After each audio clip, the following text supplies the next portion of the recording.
for those of you who don't know German, you're probably wondering what this means. You're not wondering why I'm using it, because you don't know what it means yet. But the key word here is wondering.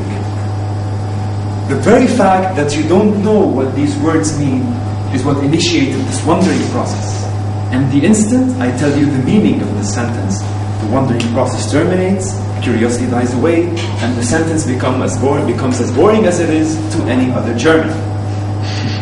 Ladies and gentlemen, fellow Toastmasters and guests, in the next 7 to 8 minutes, you will be exposed to the most brilliant ideas that this crazy mind has ever been exposed to. Some of you will think this is pure crap. Some of you will fall asleep. And some of you will drool in awe. Let me take you back 400 years ago. Galileo Galilei, known as the father of modern physics. You see, Galileo, at the time of Galileo, you just read a book and learn from it and assume it's right. No other questions asked. But that wasn't the case for Galileo. He didn't like that this way. Galileo didn't find knowledge from his book. He took knowledge from his little telescope. Observation, hypothesis, experimentation, theory. These are the steps to the ongoing cycle of knowledge and discovery. And sadly, some people are stuck at one phase, theory, while the cycle is supposed to go on and on and on. But Galileo wasn't like that. Galileo embraced the scientific method in all its forms. During the time of Galileo, everybody was stuck at the Ptolemaic theory that the Earth was the center of the universe. The sun orbited the Earth, everything else orbited the Earth. But Galileo took it a step further. He assumed it was a hypothesis. And with that hypothesis came head to head with another hypothesis known as the Copernicus hypothesis, which posited that the Earth orbited the sun rather than the other way around. And so Galileo went to the observation phase, the first step of science, the first step of discovery. And what he did was observed Venus.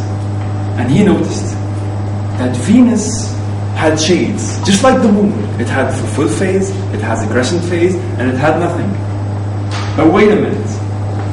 If Venus were orbiting the Earth, then the sun wouldn't be able to reach it every time. And it would be in crescent form the entire time. Not like the moon. And with that, Galileo found himself in an experimentation phase that disproved the Ptolemaic theory, that Venus was orbiting the Earth, and rather it was orbiting the Sun. And there was no choice but to reject Ptolemy and embrace Copernicus at that phase. But with that, Galileo didn't just discover something about truth. He paved the way for a new method to discover. A while later, in a place not so far away from Galileo, a man named Sir Isaac Newton, the apple dude, we all know him as the apple dude, was sitting under a tree. Newton was just like Galileo. He didn't want knowledge from a book. He wanted to learn. He wanted nature to express itself to him. And he sat there under the tree wondering and wondering and wondering, why do objects fall down to the earth? Why don't they fall up to the sky? And while he was thinking, an apple fell on his head. Now, I don't know if he had a concussion after that, but from that simple observation, he came up with a hypothesis that objects fall on the earth because masses have a force of attraction between them. And he called that force of attraction gravity. From observation to hypothesis. He did not know why objects fell, and he created the fact that objects fall because of the force of gravity. Then Newton rejected all the works of Aristotle, who was taken for granted for 1,500 years. And he came up with his own laws of motion. He said, I'm not going to follow Aristotle, I'm going to make my own laws of motion. This pen, I'm going to say that when this pen is at rest, it's going to stay rest. Okay, apparently I was wrong. I'm going to say now that when this pen remains at rest, it will stay at rest unless an outside force acts on it. And so was Newton's second law of motion. And more observations came. When I hit the wall, it hits me back. For every action, there's a reaction. And so came his first law. And finally, the sum of forces on the body is equal to its mass times its acceleration. his third law of motion, which opened the window to mechanical engineering, statics, and so many other sciences. Now let's take a little break from mechanics, because Newton's imagination only led him so far as to assume that time and space are absolute. Now what the hell do I mean by that? Let's go to electrodynamics for a bit. Michael Faraday, a young blacksmith who was just a simple blacksmith, but his curiosity took him places he would never imagine. It took him forward to a university. He became a professor. And while he was observing professors as they were studying a rod of electricity, they noticed something very strange. They knew that electricity travels through the wire, but a compass placed next to the wire would point at the wire. They made the mistake of using what they know purely to try to determine what is going on. But Faraday came and added something new.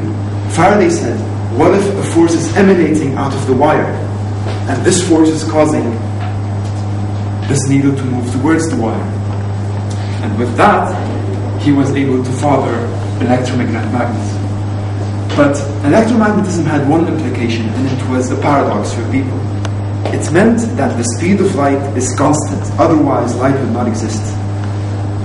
It was constant to the extent that any reference frame would measure the same exact speed of light. And that's why Einstein came along and suggested that it wasn't light that remained at the constant speed. It was impossible for two frames of reference to measure the same speed of light. It was really time that was changing. It was really space that was changing. With that, Einstein rejected all of Newton's theories and came back to the observation phase.